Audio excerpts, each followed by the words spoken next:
years ago on the cross, He as though I, accursed and left alone, I as though He embraced and welcomed home. We praise God for the gospel, for the truth of the gospel, that because of what the Lord Jesus Christ has done, we are acceptable before God. This Sunday, we are now in the 5th chapter of the book of Ephesians. Nasa 5th chapter na po tayo, Ephesians chapter 5. We praise God for blessing us in these several months of our series in the book of Ephesians. And in our passage this morning, we are in a high point in this book. And that is hard to say kasi parang high point naman lahat ng mga passages sa book of Ephesians. But in this passage, we will see that we really reach a high point because Paul is making a summary. Ephesians chapter 5 verses 1 to 2, I would like to ask everyone to please open your Bibles to Ephesians chapter 5 verses 1 to 2. And I would like to request everyone to please stand to give honor to the author of the scripture, God Himself, through His Spirit. Ephesians chapter 5 verses 1 to 2.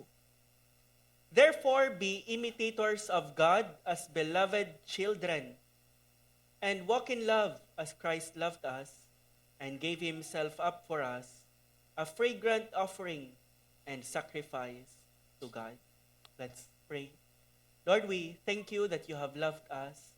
Help us to be imitators of You and especially of Your love. In Your name, Lord Jesus, we pray. Amen. Please be seated, brothers and sisters, friends. I want to begin my sermon by asking you a very simple question. Who do you want to be like? Who do you want to be like? Sa mga teens, who do you want to be like? Sa mga young adults, who do you want to be like? Hindi ko natatanungin ang mga adults kasi probably you have already made up your mind sa question na yan. Pero we live in an age of celebrity culture. And in this age of celebrities, people want to imitate others. They want to imitate celebrities like their favorite athletes, kanilang mga favorite musicians, kanilang mga favorite Facebook or YouTube influencers, ang kanilang mga favorite K-pop stars, or their favorite movie actors. The truth is, we naturally imitate those we admire. The more we admire someone, the more we begin, often quite unconsciously, but the more we admire someone, the more we want to imitate them, the more we want to be like them, the more we mirror their attitudes, their behaviors, their values in our lives. And as Christians, the Bible calls us to lift our eyes higher, not to man, but to God Himself. We are called to admire God and then to imitate Him. In this age of social media, surrounded tayo, bombarded tayo by people who are famous, talented, successful according to worldly standards. And the world calls us, be like them, imitate them. But as people of God, as children of God, the Bible gives us a different call. The Bible gives us an infinitely higher call than just imitating finite, fallen, and perishing men and women. The Bible calls us to imitate God Himself. Therefore, be imitators of God, our passage says. Ladies, you are not called to imitate Taylor Swift or Blackpink or Beanie. Men, you are not called to imitate Elon Musk or Mark Zuckerberg or LeBron James or Jungkook. Remember, we imitate those we admire. If you imitate these men and women, you are setting the bar far too low. You are setting the bar far too low. You content yourself with the shadows instead of the substance. You are being conformed to the world and not being transformed into the image of your Lord. You are worshiping a counterfeit, an idol, not your Creator. Brothers and sisters, you and I are called to imitate the one who is infinitely glorious, infinitely majestic, infinitely great, our holy, loving, and gracious God. This is what our passage calls us to this morning. The Bible gives us an infinitely higher call than to imitate the finite, that is, to imitate the infinite. The Bible calls us to imitate our Creator. The Bible calls us to imitate our Savior. The Bible calls us to imitate God Himself. Verse 1, therefore be imitators of God as beloved children. And then the Bible shows us what that looks like. And walk in love as Christ loved us and gave Himself up for us, a fragrant offering and sacrifice to God. In a world na obsessed with being like someone else, God is calling us, His children, to be like Him. Not to be like someone else, but to be like Him. God is calling us to love like Jesus, to live like Jesus, to walk like Jesus. In our passage this morning, let's look at, firstly, the pattern to follow. Therefore, be imitators of God. Be imitators of God. Let this command land on you. Think about this command. Be imitators of God. Here is a pattern for us to follow God Himself. This is impossible, but yet we are commanded. Be imitators of God. This is one of the most staggering, one of the most overwhelming charge to be found anywhere in the Bible. Can you think of a command higher than this to imitate God in your life? This is the only place in the entire Bible where these words appear, be imitators of God. Sabi ng expositor na si Martin Lloyd-Jones, 19th century pastor and great expositor of the Word of God, he said, this is Paul's supreme argument, the highest level of all in doctrine and in practice, the ultimate ideal. This is the ultimate ideal, that you become like God in your life, like Jesus Christ. He said, I cannot think of a higher calling upon our lives tonight than that we be imitators of God. This has been called the highest standard in the world, and it is. There is nothing beyond it. There is no possibility of stating anything higher. We are to be imitators of God. Wala nang highest standard. Beyond this, wala nang beyond this. We become imitators of God. That's it. That's the highest standard. Para kay Martin Lloyd-Jones, this is our highest calling. Makaisip pa ba kayo ng mas higher call ng Panginoon sa life ninyo than to be imitators of Him? The great Baptist preacher of the 19th century, si Alexander Maclaren, one of the favorites of Paul Washer, he said, be imitators of God. That is the sum of all duty. This is the sum of all duty, to be imitators of God. That is the loftiest height to which humanity can attain. And that is the all-inclusive summary of a Christian man's obligations. Be like God. That is the alpha and the omega of Christian conduct. Para sa Kanya, this is the sum of all duty. If you want to know what the Bible commands you in all of Scripture, it is to be imitators of God. Sabi ni Maclaren, walang commandment sa Bible na hindi mo ma-fit sa command na ito, be imitators of God. Sabi niya, the command is like a comprehensive formula na applicable sa lahat ng mga cases at walang special case na hindi applicable ang formula na ito. Indeed, we can sum up the entire Christian life as a life of imitating God as His beloved children. Be imitators of God. Ang command na ito is very overwhelming.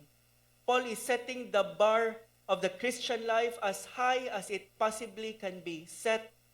If sinabihan tayo ng Bible, be imitators of David, or be imitators of Joseph, or be imitators of Daniel, siguro ma-overwhelm na tayo.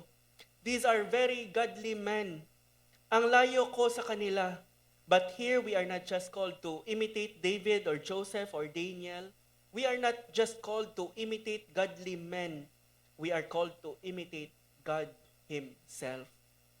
Look at who we are to imitate. Hindi si Apostle Paul. Paul did not say, imitate me, be imitators of me. Although sa kanyang letter sa Corinthians, Paul also said, imitate me as I imitate Christ. But what Paul was really saying there was, imitate me only as far as I imitate Christ. May condition.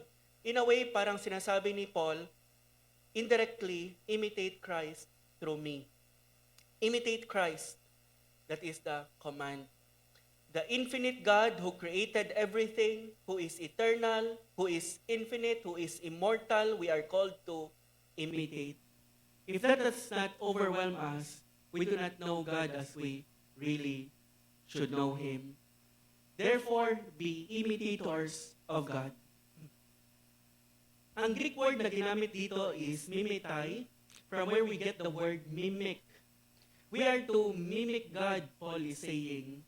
Ang word na ito, mimic, means to repeat another person's speech or actions or behavior. In fact, si Aristotle mismo, that great philosopher, used this Greek word to refer to actors who impersonate or copy someone else, mga impersonators. And so mimic means to copy very closely. So it's to watch someone and to copy how that person would act, how that person would speak, copy his mannerisms and copy how he moves, how he acts, how he speaks. So it's as though Paul is commanding, God is commanding us to watch him very closely. To watch him, to watch what he does, to watch what he did, to watch who he is, and we copy what we see.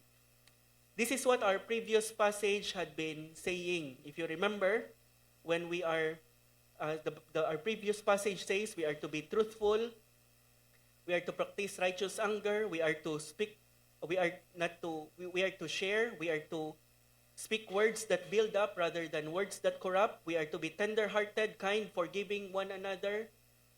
And ang previous passage natin nagsasabi that if we are doing these things, ang passage natin nagsasabi that if we do these things, if we are truthful rather than deceptive, if we practice righteous anger rather than unrighteous anger, if we work with our hands and share rather than steal, when we speak words that build up rather than words that corrupt, when we are tender-hearted, kind, and forgiving to one another, we are being like God. We are being godly. That is why Paul started Ephesians chapter 5 with the words, therefore. Sabi niya kanina, therefore. Paul is just making a conclusion or a summary of the 5 commands which we have already studied in 5 Sundays. Parang sinasabi ni Paul, let me summarize kung ano ang mga sinasabi ko, ang mga tinuro ko sa inyo in this way. Be imitators of God. That is what Paul is saying in those 5 commands. Be imitators of God or be godly. Be godly. And that is our goal as Christians, really, to be godly. Not to be like John MacArthur or not to be like Paul Washer ultimately, but to be like God Himself. Be godly. Our ultimate goal in life is to be like Jesus, who is God in the flesh. This is our goal as believers, so that your family members, your office mates, your classmates will be able to see the Lord Jesus Christ in your life. Martin Luther, the great reformer, he said, it is the duty of every Christian to be Christ to his neighbor. It is your duty to be Christ, to reflect Christ to your neighbors. Be like God, be like the Lord Jesus Christ. Of course, as finite creatures, we can only imitate God in some things, and so we need to qualify. Historically, sineparate ng mga theologians ang attributes ng Panginoon sa dalawa. Ang first na list is called the incommunicable attributes of God. And the other list is called the communicable attributes of God. And the incommunicable attributes of God are those character or qualities that belong to God and to God alone, and will never be present in us even when we are already glorified in heaven. After 10 million years in heaven, we will never share with God His incommunicable attributes. Ang mga incommunicable attributes ng Panginoon are what uniquely set God apart as God and are never and will never be found in you and me, even faintly, even in eternity.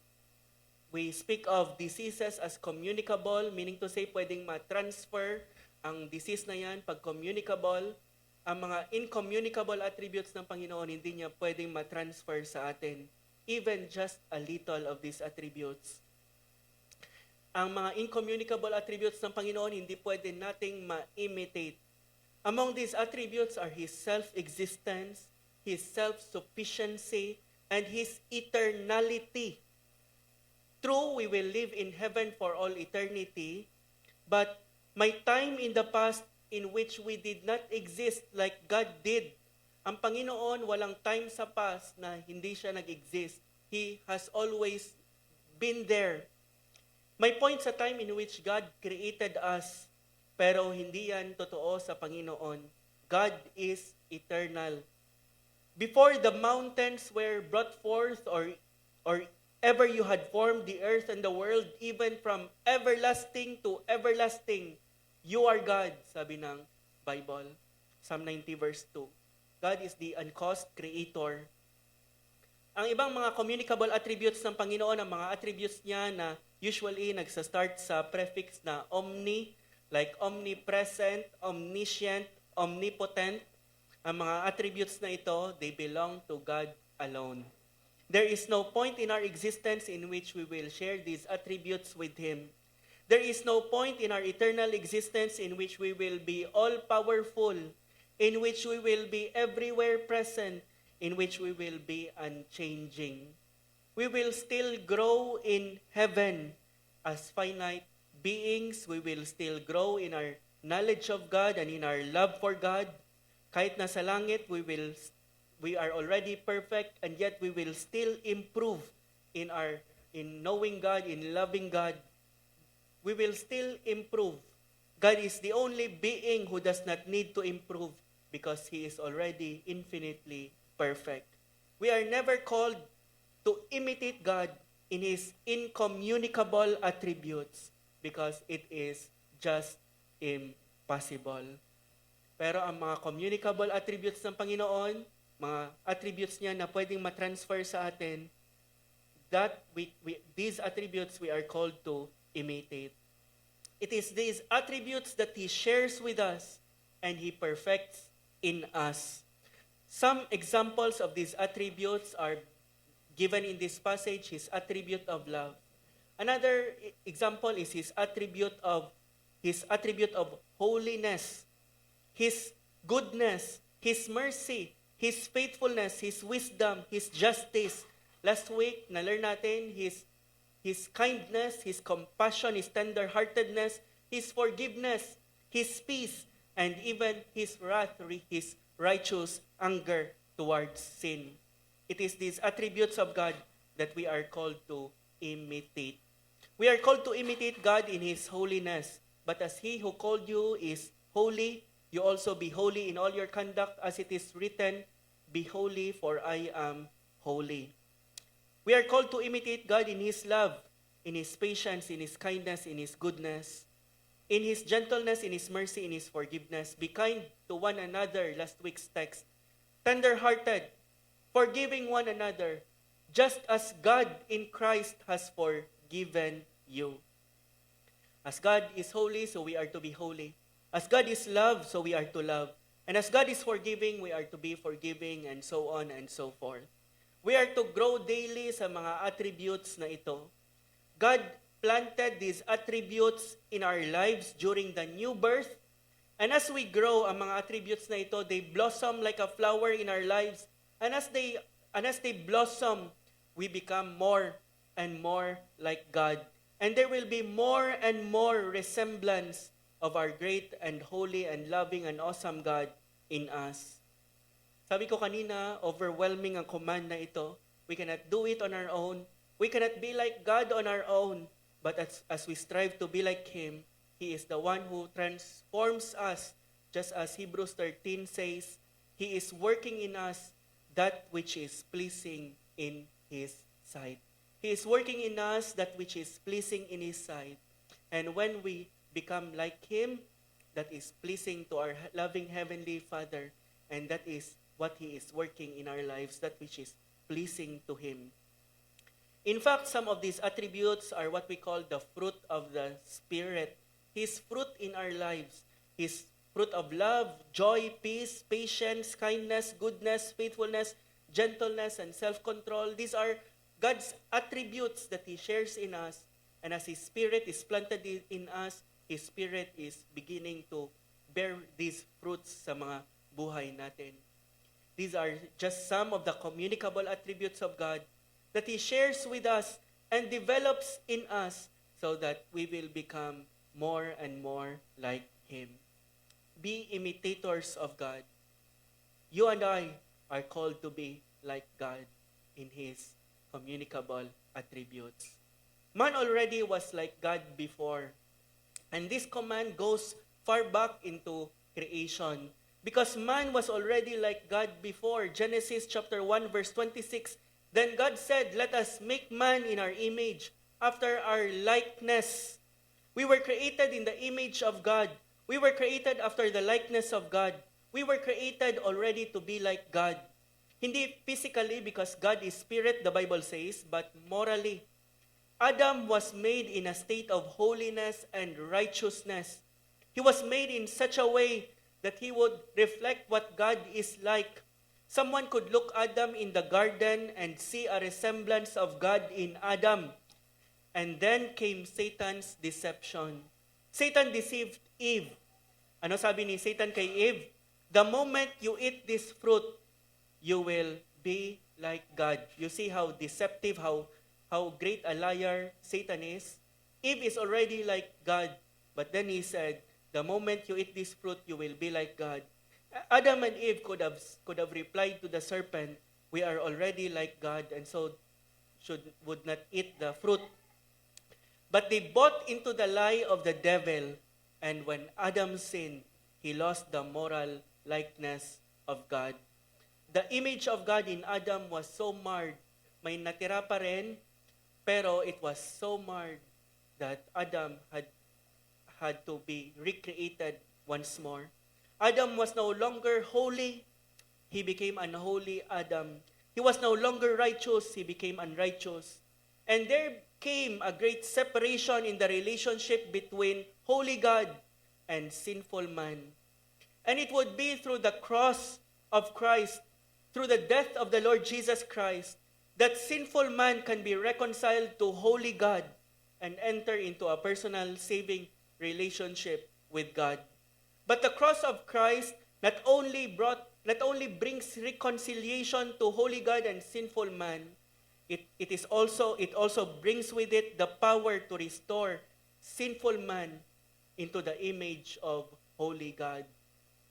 The power of the cross. The cross has the power to restore us into the image of God we lost in Adam. This is what the Bible calls sanctification. The cross of Christ not only justifies us, but it sanctifies us. It gradually restores us to the image that we once lost, the image of God, the image of Christ. Sanctification is the process by which we are being conformed into the image of God, into the image of His Son, the Lord Jesus Christ. And glorification, the peak of sanctification, the end point of sanctification is the moment when we will be perfectly conformed to the image of Christ. And that is our hope. In this world, we sin, we struggle, we are discouraged at times because of our sinfulness. But the promise is 1 John 3:2, we know that when He appears, we shall be like Him because we will see Him as He is. We shall be like Him. And in this life, though imperfectly, just like a child following his father's footsteps, at times he may fall, but we are still commanded to be like our Lord Jesus Christ and to follow our Lord. No matter how many times we fall, to get up and follow Him and be imitators of Him. The pattern to follow, secondly, the position to remember. as beloved children. After giving the command to imitate God, Paul is giving us a motivation. Why should we imitate God? Why is it that I should imitate God? At ang answer is, because He is your Father. As a believer, He is your Father. And because you are His, not just His children, but His beloved children. We always say, like father, like son. Children usually get some resemblance from their father. Ang kanilang ilong, kanilang mata, bibig, the way they speak, sometimes it comes from their father. Lord willing, uuwi kami ni Rhea sa Tuesday dahil 70th birthday ng tatay ko. Please pray for him. Ang name niya is Mokring.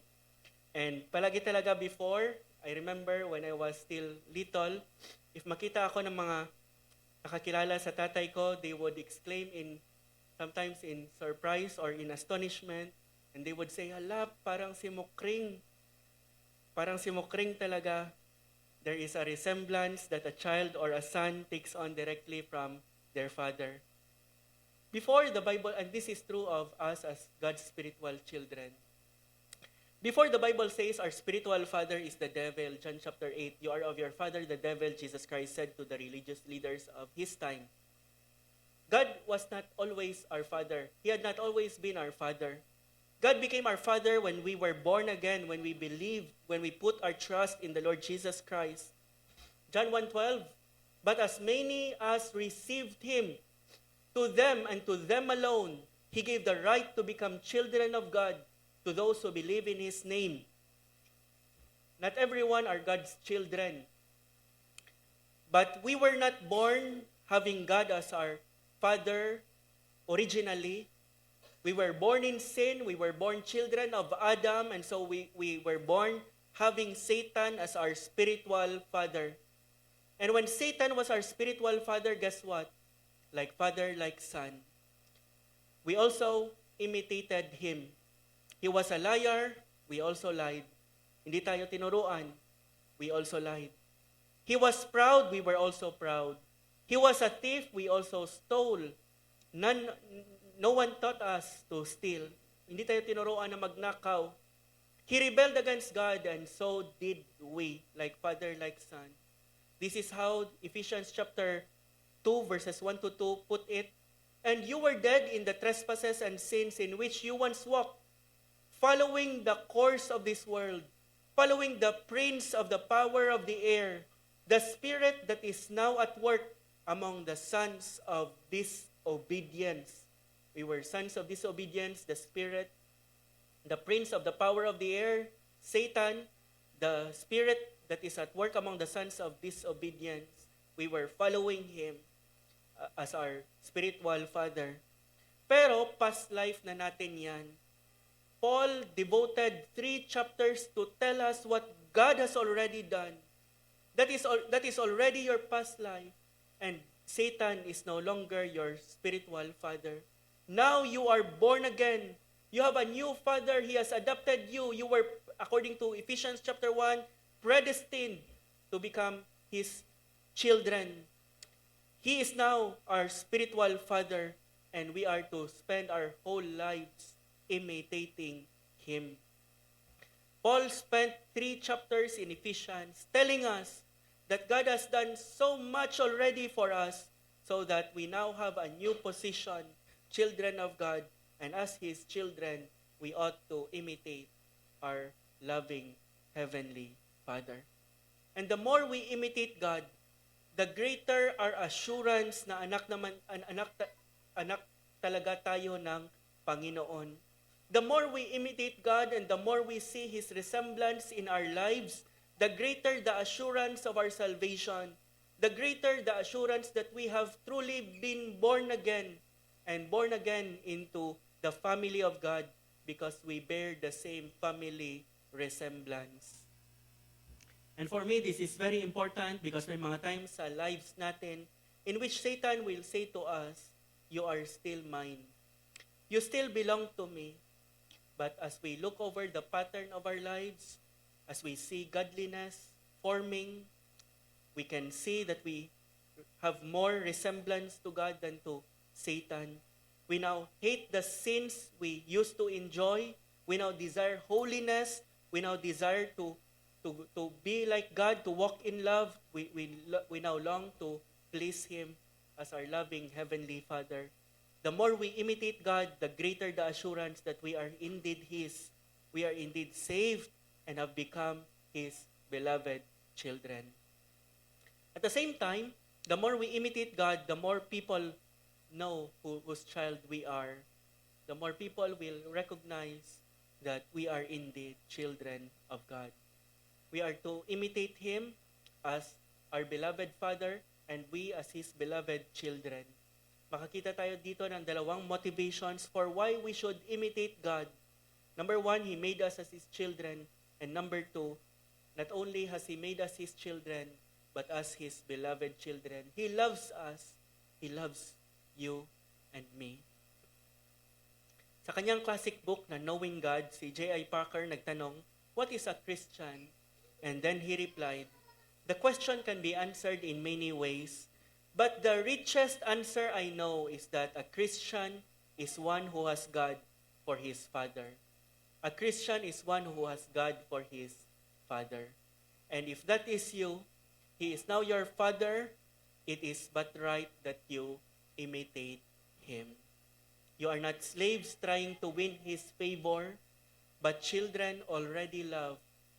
Hindi ba yan enough na motivation for us to imitate Him, our loving Heavenly Father? The pattern to follow, the position to remember, the path to walk, and walk in love, Ephesians chapter 5, verse 2. Paul is giving us the communicable attribute of God that we are to especially imitate, and that is His attribute of love. Paul began the book of Ephesians with our wealth in Christ. Now he is stating our walk in Christ. Our wealth in Christ, our position in Christ, who we are in Christ should change the way we live, the way we walk. Our wealth in Christ should change the way we walk. And Ephesians chapter 4 verse 1 began with Paul commanding us to walk worthy of your calling.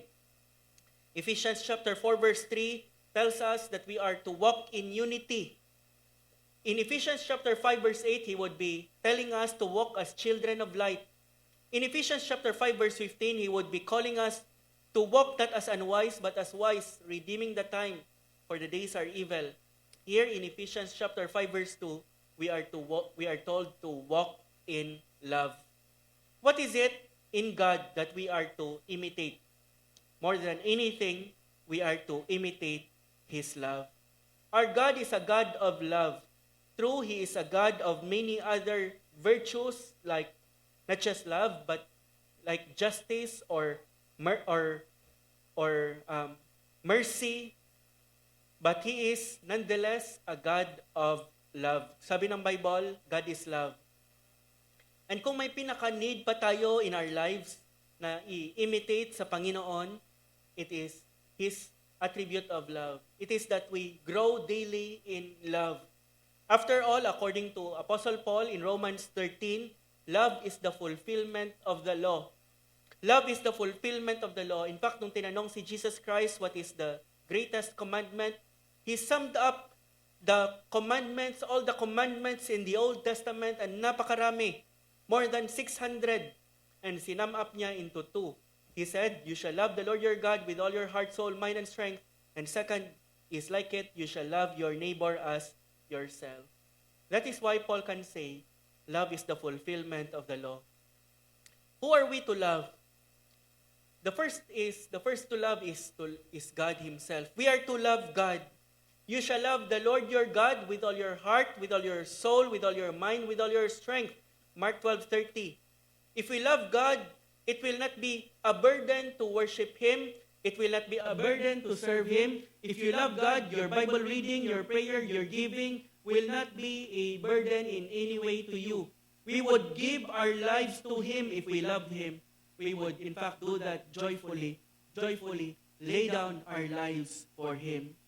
We glorify God by loving Him above all. If we love God, it would also be easier for us to love others. In fact, the more we love God, the more we will love others because He is a God of love.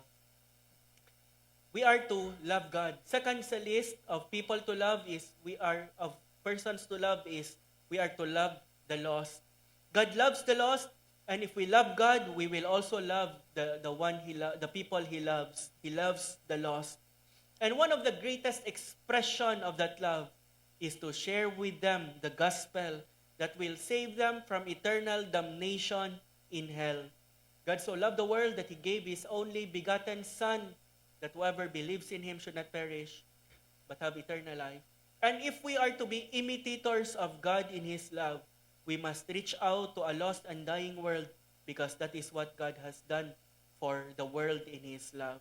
If we are to walk in love and to be imitators of God, then we must reach out to those who are unlovely and those who are hard to love and give them the greatest good that we can give, God Himself and salvation through Him. That is what our description is. When God loved us, we were lost, we were unlovely, we were hard to love because we were rejecting Him. And yet God loved us nevertheless. And we are also called to love the lost.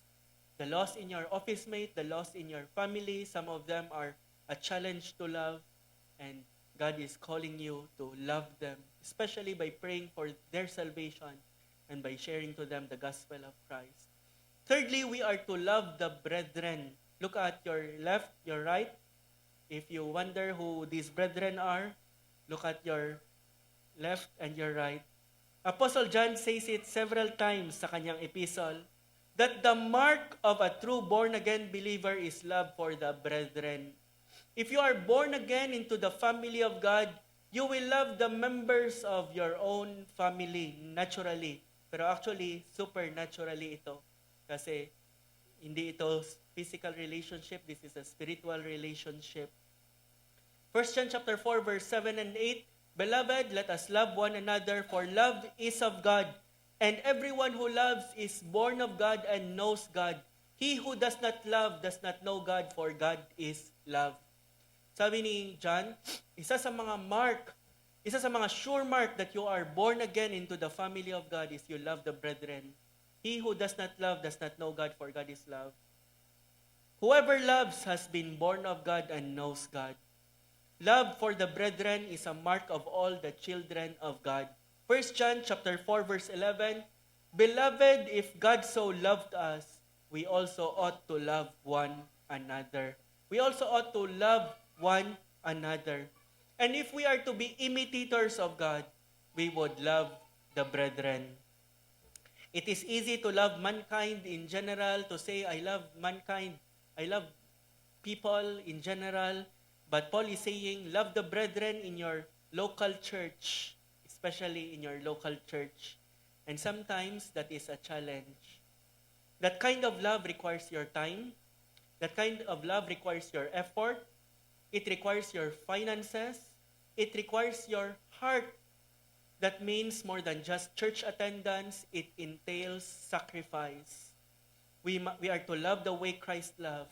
Sacrificially, we will look at that later on. We are to love not just in words but in practical deeds. That is why ang daming mga one anothering commands sa Bible, they are practical, they are to be practical expressions of how we are to love the brethren, especially the brethren in our local church, in your local church. Sabi ng Bible, serve one another, bear one another's burdens, encourage one another, teach and admonish one another, pray for one another, bear one another's burdens, forgive one another, at marami pang iba. More than 100 one anotherings we can find in the Bible. We are to love fellow believers. We are to love the brethren. And this is the context, the passage natin, because this was written to the local church in Ephesus. And remember ang passage natin last week, be kind to one another, one anothering, tender-hearted, forgiving one another. It means in the church, in your local church in Ephesus, forgive one another. And this is the context. We are to love our brethren by being kind to them, by being tender-hearted towards them, and by forgiving them as God has forgiven us when they have wronged us. The immediate context of our passage. Fourthly, we are to love not just God, not just uh, the lost, our fellow believers. We are to love even our enemies. We are to love even our enemies. God loved us when we were His enemies. Matthew 5:44 to 45, but I say to you, love your enemies and pray for those who persecute you, so that you may be sons of your Father who is in heaven.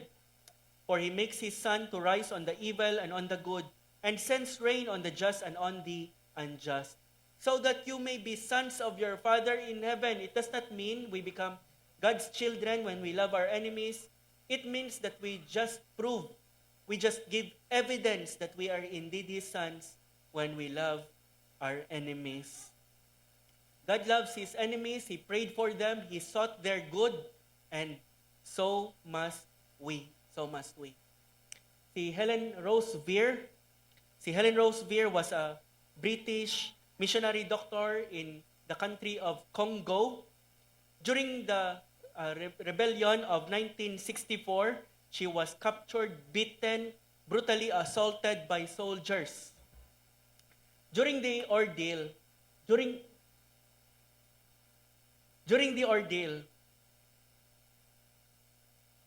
two rebels raped her. She described being humiliated and violated, while the soldiers reportedly laughed and stood around her. It was said that during those years, she prayed, Lord, if I live, if I come through this, let me be able to say with honesty that I love them. Can you say that? If you can, you are really becoming like God. Lord, if I live, if I come through this, let me be able to say with honesty that I love them. Ano sabi ni Jesus Christ when He was dying? Lord, Father, forgive them, for they know not what they do. Ano sabi ni Stephen while he was being stoned? Lord, lay not this sin on their charge. Ano sabi ni Apostle Paul while he was languishing in prison about to be executed? No one stood by me, but all deserted me. May it not be charged against them. Sabi ni Apostle Paul. You will become to look like Jesus, really, when you are loving your office mates or your friends or your classmates, family members who do not love you. After her release, Helen Rose Vere chose to stay and continue serving the people who had hurt her, deeply, greatly hurt her. She continued to serve in Congo with grace and forgiveness. Doesn't that look like the Lord Jesus Christ? The more we become like Him, the more we will love that way. Walk in love. That is the path to walk. And lastly, I would like us to see the picture to reflect. As we walk in the path, there is a picture that we need to reflect. And that is the picture of Christ loving us on the cross. And walk in love as Christ loved us and gave Himself up for us, a fragrant offering and sacrifice to God. What is the picture to reflect? Jesus Christ hanging on the cross. The ultimate expression of the love of God for us that we are to imitate is the Lord Jesus Christ. We are to imitate God in His love. But how did God love us? And Paul answered this way, Christ gave Himself up for us. Notice, nag-shift si Apostle Paul, be imitators of God to Christ, because Jesus Christ is no other than God in the flesh. And this is the supreme, ultimate demonstration of love. Sabi ni Jesus Christ, John 15:13, greater love has no man than this, that a man lay down his life for his friends. And yet, Jesus Christ did more. He laid down His life even for His enemies. Romans 5:10, for if when we were enemies, we were reconciled to God through the death of His Son, He gave Himself up for us. That is too much for the Apostle Paul. That is why he said, and the life I now live in the flesh, I live by faith in the Son of God, who loved me and gave Himself for me. The ultimate expression of His love for us. Sabi ni Apostle Paul, "For me is that He loved me, He gave Himself for me. But by such love, my life is not my own. My praise, my all shall be for Christ alone." That is what Paul is saying. The life I now live in the flesh, I live by faith in the Son of God who loved me and gave Himself for me. Christ loved us and gave Himself up for us, a fragrant offering and sacrifice to God. Ang word na fragrant offering, sometimes sa ibang version, sweet-smelling sacrifice or a fragrant aroma, it is an Old Testament word. It is borrowed from the Old Testament. And it occurred in the Old Testament more than 20 times. And it referred often to a sacrifice. The Bible says the wages of sin is death. Instead of the death of the sinner, an animal has to be sacrificed. An animal has to be killed. An animal has to be burned. And the Bible says, as the smoke rises into the nostrils of God, the Bible says it is like a fragrant offering, a sweet-smelling aroma sa ilong ng Panginoon. First time nag-occur ang word na ito kay Noah after the flood. After ng flood, nag-offer si Noah ng animal sacrifice. And Genesis chapter 8 verse 21 says, "And when the Lord smelled the pleasing aroma, the sweet-smelling sacrifice, the Lord said in His heart, I will never again curse the ground because of man." You see the connection? God withheld the curse. God withholds the judgment because He has smelled sweet-smelling aroma. Dahil sa sacrifice, the Lord withheld His curse. In the same way, the Old Testament saints offered animal sacrifices as a way to temporarily withhold the curse of God. As the sacrifice provided temporary and pleasing aroma to God, it provided temporary relief. But these animal sacrifices cannot remove sin ultimately. They pointed to the ultimate sacrifice, and that is the Lord Jesus Christ. And as Jesus Christ died, He bore the curse of God for our sins, so that there is no longer any curse for us who believe in Him. And by His sacrifice, God smells a pleasing aroma, a sweet-smelling sacrifice. Jesus' obedience was like a pleasing aroma, a sweet-smelling sacrifice to God, so that if you put your trust in Him, Jesus Christ absorbed your curse, the wrath of God for you, and God will only look at you with favor. Dahil sa ginawa ni Jesus, God can justify wicked man and not compromise His holiness and His justice. And what Jesus did, becoming our sin-bearing offering, is a pleasing aroma to the Lord, so that He will withhold His anger, His righteous anger from you, not just in this life, but for all eternity. So that whatever happens to you in this life, if you are a child of God, a believer of God, you know that it is not His punishment, it is His refining of you, so that you become more and more like His Son, because His wrath for you, His anger for you, has already been extinguished at the cross. His robes for mine, God's justice is appeased. Jesus is crushed, and thus the Father's pleased. Christ drank God's wrath on sin, then cried, "'Tis done," since wage is paid, propitiation won.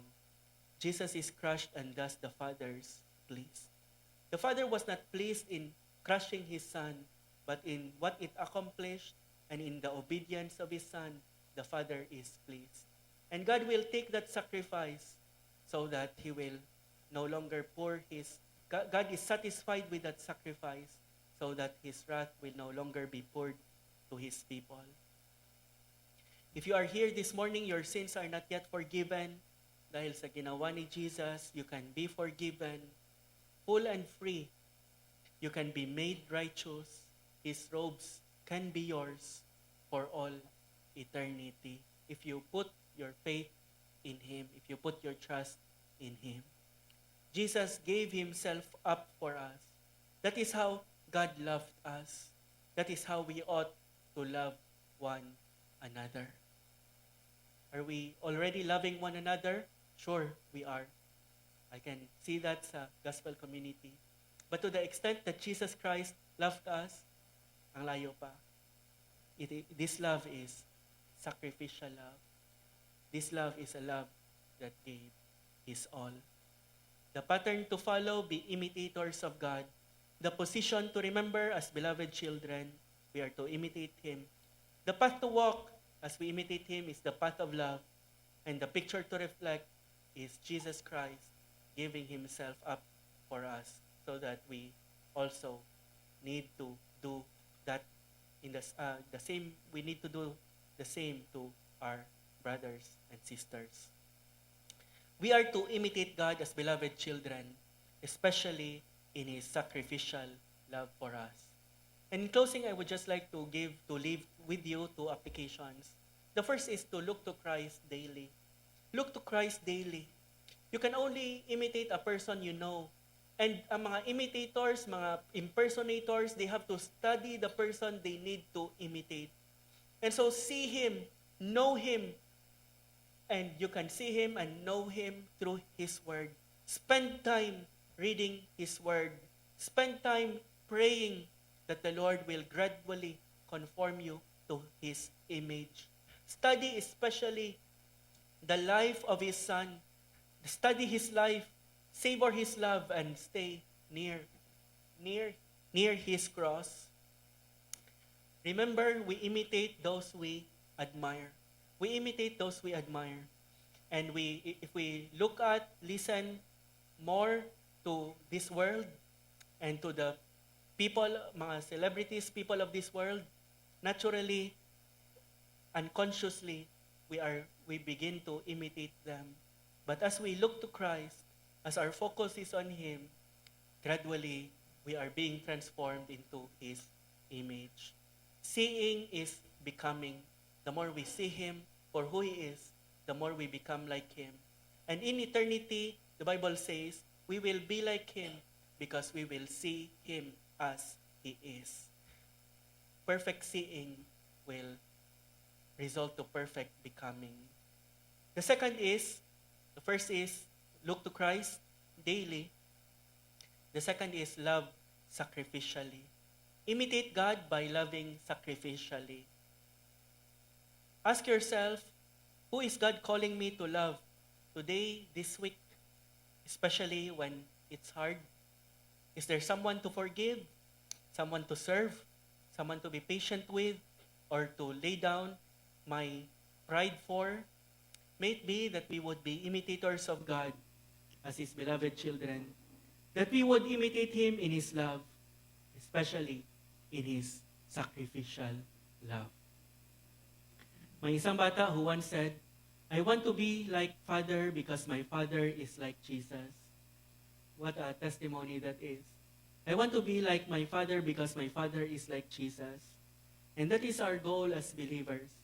To be so like Jesus that your children, your office mates, your classmates if you are a student, your teachers, even your enemies will see Jesus Christ in you. Especially in the way you love sacrificially. Let's bow our heads and close our eyes. As we have meditated on this truth, I have said that this is overwhelming. I hope you are overwhelmed. So that you come to God and say, Lord, ang layo ko, and Lord, I cannot do this on my own. Help me. Help me. And if you strive to be like Him in this life, when you come to face Him one day, He will have no trouble recognizing you. Because like Father, like Son, He will have His image in you. You will have His resemblance, and He will recognize you. He will not say to you, depart from me, I never knew you, you workers of iniquity. Rather, He will embrace you as His long-awaited Son. coming home to glory. If you are here, wala ka pang relationship sa Panginoon, to imitate God, He must be your father first. You must be His child first. And the good news is you can be His child this morning. If you repent of your sins and put your faith in Him alone, put your faith in Jesus Christ as the sacrifice for your sins. Take away your hope, your trust in your religion, your good works. Put your faith in the Lord Jesus Christ and say, that's all I need for my salvation. And God will be your Heavenly Father. And then you can begin to live a life that imitates Him. John 1:12, as many as received Him. Doesn't matter how many, you can add up to that number this morning. As many as received Him, to them He gave the right to become children of God, to those who believe in His name. Why not do that this morning? Believe in God, believe in what He has done for you, trust in Him, not just with your mind, but with your heart, and you will become His child. And that relationship will be for all eternity.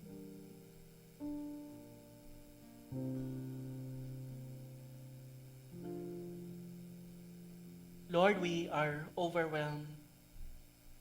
We look at you, we look at our lives, and we see, Lord, how far we are from becoming like you. But Lord, we thank you for the promise that you have said, when you come, we will be like you because we will see you as you are. And so, Lord, that gives us hope. If we have fallen this week, to rise up once again and to follow you and to continue to imitate you. Kahit na we are falling behind and we are falling often, like a child beginning to imitate his father, Lord, we, by your grace, want to continue to follow and to imitate you. Help us, Lord, to walk one footstep at a time in love. Place our next foot at your footsteps and to move the next foot and to walk, Lord, by faith in love. In your name, Lord Jesus, we pray. Amen.